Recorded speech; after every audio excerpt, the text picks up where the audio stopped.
श्री स्वामी समर्थ. माणसाच्या आयुष्यामध्ये कधी कधी एक असा टप्पा येतो की ज्यामध्ये चहूबाजूनी फक्त अंधारच असतो. आपण ज्यांना आपलं मानतो, आपलं समजतो, संकटकाळी तेच पाठ फिरवतात. पैसा, प्रतिष्ठा, आरोग्य हे सर्व काही एका मागोमाग एक सोडून जातं. अशा वेळेत माणूस विचार करतो, देवाला माझं दुःख दिसत नाही का? पण याच अंधारामागे एक प्रकाश असतो. तो प्रकाश म्हणजे स्वामींचा. आजची कथा एका अशा भक्ताची आहे ज्याच्यासाठी श्री स्वामी समर्थ हे फक्त एक नाव नव्हतं, तर तिच्यासाठी तो शेवटचा श्वास होता. स्नेहलता आणि तिचा पती हे दोघेही अगदी मध्यम वर्गातूनच येत होते. स्नेहलता आणि तिचा पती आपल्या मुलीसोबत एका अत्यंत साध्या आणि छोट्या घरात राहत होते. ते घर छोटं जरी असलं तरी ते घर पूर्णपणे समाधानानं भरलेलं होतं. स्नेहलता दररोज म्हणजे दर गुरुवारी ती स्वामींच्या मठात जायची. ती अगदी वरवरचीच भक्त होती. अशी सखोल भक्ती अशी तिच्या मनातून येतच नव्हती. जोपर्यंत सर्व काही नीट चालतं तोपर्यंत आपण देवाला नमस्कार करतो, पण खरी भक्ती ही संकटातच जन्म घेते. सर्व काही सुरळीतच चाललं होतं, पण एके दिवशी अचानक स्नेहलताचे पती कामावर असताना त्यांना अचानक हृदयविकाराचा अत्यंत वाईट असा झटका येतो. स्नेहलताचे पती हे एकमेव त्यांच्या घराचा आर्थिक आधार होते. स्नेहलता कशी तरी धडपडत हॉस्पिटलमध्ये येऊन पोचते. बघते तर काय, तिच्या पतीची तब्येत अत्यंत बिकट झालेली. आता पुढे काय करायचं हा प्रश्न तिच्या मनात सतत येत होता. हॉस्पिटलच्या पांढऱ्या भिंती आणि औषधांचा उग्र वास हे समीकरण तिच्या आयुष्याचं बनलं होतं. जसजसे दिवस जात होते तस तसं हॉस्पिटलचं बिल वाढतच होतं. संकट येताना हे कधी एकटं येत नाही, त्याच्याबरोबर खूप सारी संकटे घेऊनच येतं. घराचा आर्थिक आधार असलेला माणूसच अंथरुणावर होता, त्याच्यामुळे घरात पैशाची चणचण ही भासतच होती. स्नेहलताने जे पैसे साठवले होते त्याचबरोबर तिचे थोडेफार काही दागिने होते, ते तिने विकून तिच्या नवऱ्याचा इलाज केला होता. ज्या नातेवाईकांजवळ स्नेहलताने मदतीचा हात मागितला होता त्याच नातेवाईकांनी तिला, आम्ही स्वतःच अडचणीत आहोत, आम्हालाच कोणी मदत करत नाही तर आम्ही तुझी मदत काय करू. त्याचबरोबर ज्या मित्रांना आपले मित्र म्हणून खाऊ पिऊ घातलेलं होतं त्यांनी सुद्धा संकटकाळी आपला हात वर केला होता. या कुटुंबाला मदत करणारं असं कोणीही नव्हतं. जे लोक त्यांना आपले म्हणायचे, आपले वाटायचे, संकट आल्यावर मात्र त्यांनी हात झटकले होते. 10 रुपयाची सुद्धा मदत करायला ते लोक तयार नव्हते. एवढंच काय, ते स्नेहलताचा फोन सुद्धा उचलत नव्हते. स्नेहलताला आता कुणाचाच आधार नव्हता. पदरात एक छोटीशी मुलगी आणि मृत्यूशी झुंज देणारा पती, हे एवढंच काही तिच्या आयुष्यात उरलं होतं. स्नेहलता खूपच खचली होती.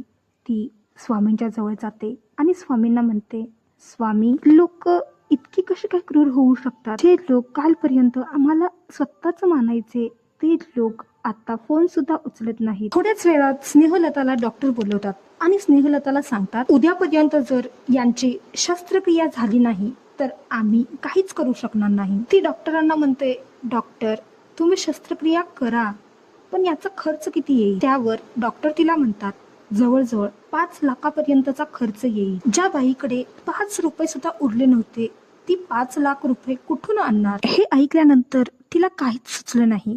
ती भर पावसात आपल्या मुलीला घेऊन स्वामींच्या मठामध्ये जाते. तिथे गेल्यानंतर तिच्या मनाला काही शांतता भेटत नाही. ती पुन्हा तिच्या घरी जाते. घरी आल्यानंतर ती स्वामींच्या समोर कोसळते. ती स्वामींना म्हणते, स्वामी, असं का वागत आहात माझ्या बरोबर? कुठे आहात तुम्ही? तुम्ही तर म्हणता भिवू नकोस, मी तुझ्या पाठीशी आहे. मग आता काय झालं? माझे पती मरणाच्या दारात आहेत, मी तुम्हाला साकडं घालत आहे स्वामी, माझ्या पतीचा जीव वाचवा स्वामी, एवढंच मागणं आहे तुमच्याजवळ. जर आज चमत्कार झाला नाही तर मी असं समजेन या जगात देव नावाचं असं काही नसतं. ती बराच वेळ स्वामींच्या समोर बसून राहते. स्वामींना सर्व काही तिचं दुःख सांगते. तिने आणि तिच्या बाळाने दिवसभरात काहीही खाल्लेलं नसतं. तिचं बाळ झोपून जातं. स्नेहलता स्वामींच्या तस्वीरी समोरच बोलत बोलत झोपून जाते. रात्रीचे 3 वाजलेले असतात. अचानक तिच्या डोळ्यासमोर एक वृद्ध बाबा तिला दिसतात. ते वृद्ध असतात पण त्यांचा चेहरा तेजपुंज असतो. ती अर्धवट झोपेतच असते. तिला ते वृद्ध बाबा म्हणतात, कशाला घाबरत आहेस तू? मी कुठेही गेलेलो नाही, मी इथेच आहे. असं बोलताच ते बाबा तिथून निघून जातात. ती शांतपणे झोपून जाते. दुसऱ्या दिवशी सकाळी उठते. सकाळी उठल्यानंतर तिला अगदी प्रसन्न वाटत असतं. पहिल्यांदा ती स्वामींना नमस्कार करते आणि सर्व तिचं घरचं काम आटोपून ती हॉस्पिटलला निघून जाते. हॉस्पिटलमध्ये गेल्यानंतर ती डॉक्टरांशी बोलते. दुपारचे 12 वाजलेले असतात.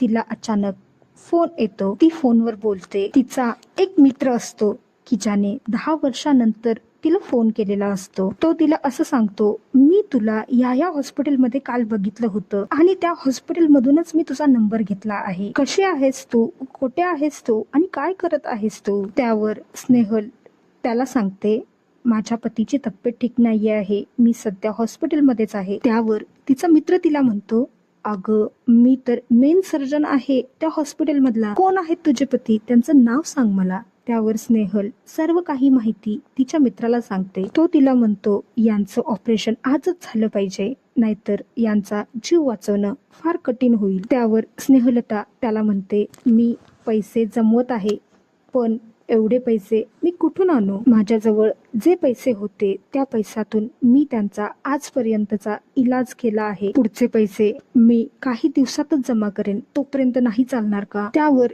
तिचा मित्र तिला सांगतो, असं नाही होत आणि असं नाही चालणार. तू काही काळजी करू नकोस.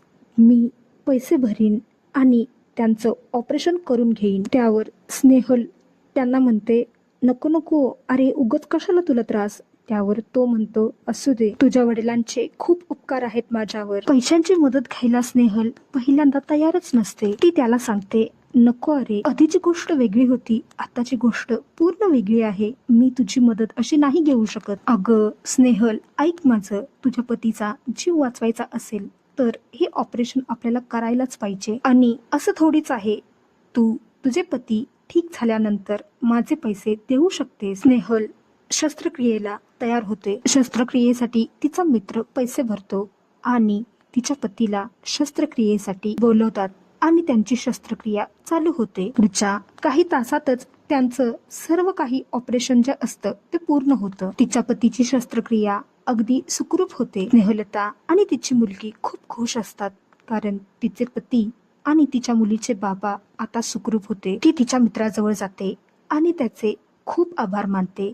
जर तू नसतास तर माझे पती या जगात राहिले नसते. त्यावर तिचा मित्र तिला म्हणतो, हो मी आहे, काही काळजी करू नकोस. इथून पुढे जरी माझी मदत लागली तरी तू सांग मला. ती तिच्या पतीजवळ जाऊन त्यांना सर्व काही सांगते, कशा प्रकारे तिने स्वामींना साकडं घातलं होतं आणि अचानक तिचा हा जुना मित्र तिला भेटतो आणि पैशाची मदत करतो, म्हणूनच तुमचं ऑपरेशन होणं शक्य होतं. ती तिच्या पतीला सांगून स्वामींच्या मठात निघून जाते. स्वामींच्या मठात गेल्यानंतर तिच्या डोळ्यातून अश्रू येत असतात. तिच्या डोळ्यामध्ये अश्रूंबरोबरच यावेळेस तक्रार नसते, यावेळेस कृतज्ञता असते. ती स्वामींना म्हणते, स्वामी माझं चुकलं, मी तुम्हाला काही पण बोलले, त्याबद्दल मला माफ करा. तुमच्यामुळेच माझे पती ठीक झाले आहेत आणि आता माझा संसार सुखाचा होईल तुमच्या कृपा आशीर्वादानं. स्वामींच्या कृपा आशीर्वादानं स्नेहलचा संसार अगदी सुखाचा होतो. आजची कथा कशी वाटली हे नक्की सांगा कमेंट बॉक्स मध्ये. श्री स्वामी समर्थ महाराजांच्या नावाचा जयघोष करण्यास अजिबात विसरू नका. ही कथा आवडली असल्यास हिला लाईक करा, शेअर करा, माझ्या चॅनलला सबस्क्राईब करा. तुम्हालाही जर तुमच्या आयुष्यात असाच स्वामींचा एखादा अनुभव आला असेल तर मला नक्की सांगा. स्वामींचा कृपा आशीर्वाद सर्वांवर असाच राहू दे. श्री स्वामी समर्थ. धन्यवाद.